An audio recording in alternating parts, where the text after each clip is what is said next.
সুপ্রিয় দর্শক, লম্বা বিরতির পর আপনাদের মাঝে আবারও হাজির হয়েছি নতুন একটি ভিডিও নিয়ে। আজ আপনাদের দেখাবো ঝিঙ্গা চাষ। তো সুপ্রিয় দর্শক, প্রচণ্ড গরম। এই গরমে আসলে কৃষকেরা কি পরিমাণ পরিশ্রম করে, কি পরিমাণ পরিশ্রম সহ্য করতে হয়, তা আসলে না দেখলে বোঝা খুবই মুশকিল। তো সুপ্রিয় দর্শক, দেখুন এখানে আমরা হাইব্রিড জাতের ঝিঙ্গা চাষ করেছি। তো ফলন আলহামদুলিল্লাহ অনেক ভালো। আর বাজারে এর দাম ও চাহিদাও অনেক ভালো।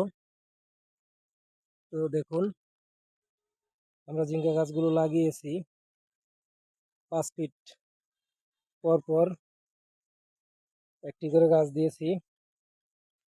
আর মাশাআল্লাহ দেখুন, প্রতিটি গাছেই ঝিঙ্গার ফলন আসতে শুরু করেছে। কিছু ঝিঙ্গা হয়তো আমরা কালকে হারভেস্ট করতে পারবো, আশা করতেছি।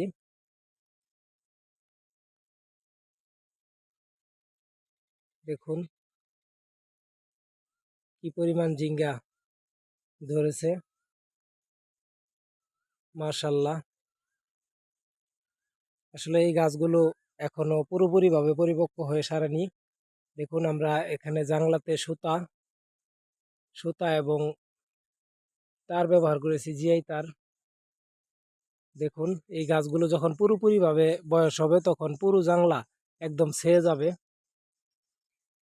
তো গাছ বেড়ে ওঠা অবস্থায় দেখুন কি পরিমাণ ফলন প্রত্যেকটি গাছে এসেছে।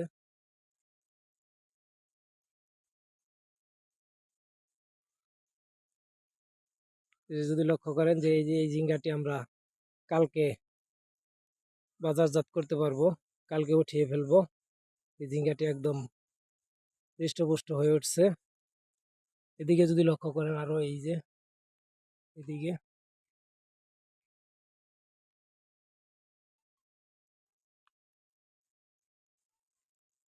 এত সুন্দর লাগতেছে দেখতে, সেটা হয়তো আপনাদেরকে ভিডিওর মাধ্যমে আমি সেরকম ভাবে দেখাতে পারতেছি না। এটি একদম পিওর হাইব্রিড জাত। দেখুন একটি ঝিঙ্গা কি পরিমাণ বড় হয়। এই ঝিঙ্গাটি দেখুন,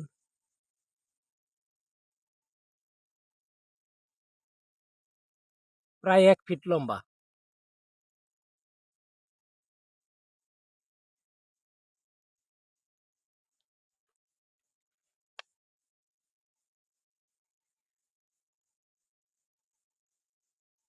আপনারা যদি লক্ষ্য করেন, এই জাতটি খুবই ভালো জাত। এই যে গাছের গুড়, এই যে এটা গাছের গুড়া, এই গুড়া থেকে 1 ফিট উপরেই ঝিঙ্গা ধরছে।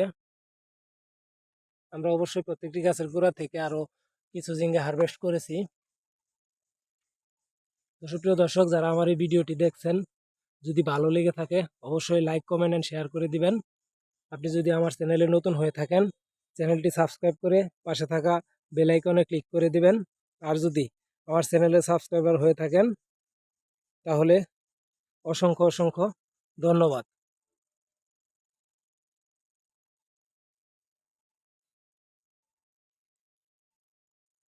দর্শক, এখানে আমরা মাত্র 4 শতাংশ জমি করেছি।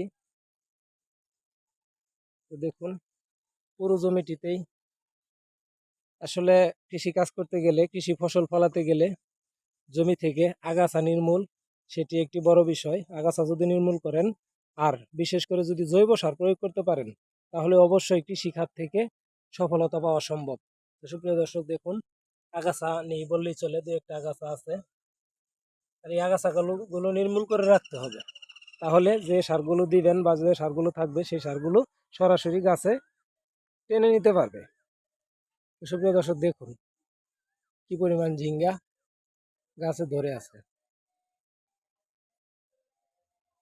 তো সুপ্রিয় দর্শক, অবশ্যই নতুন নতুন ভিডিও পেতে আমাদের চ্যানেলটিকে সাবস্ক্রাইব করে বন্ধু হয়ে আমাদের পাশে থাকবেন। তো সকলেই ভালো থাকবেন, সুস্থ থাকবেন। আজ এই পর্যন্তই। আল্লাহ হাফেজ।